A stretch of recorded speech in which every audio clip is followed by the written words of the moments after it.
Hi, this is just to record what's going on with our heating and water system. So I have our thermostat, which is reading 18.5 degrees, and it says that the boiler is on, or at least it's got that flame sign. Let me walk to the other sort of central heating hub.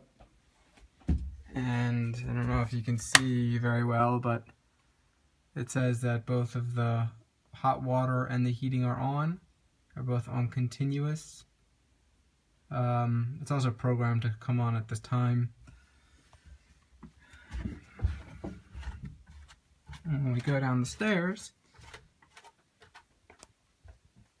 the relay light is on, so the signal's fine with the thermostat. The problem is that the boiler isn't on. When you open up the boiler, it's a bit difficult to see. I'll get you close. It says 22 degrees for the rads. There you are, 22 degrees. Pressure, water flow should be 75 degrees Celsius. Water pressure is fine. So that's the problem. It's pretty cold. So you can't hear it on. The underfloor heating is not on, even though it's programmed to be on, so it's cold.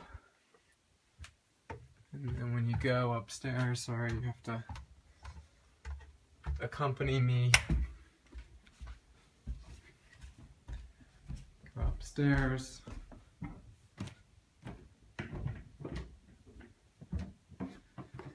I'll go to my daughter's room for an example.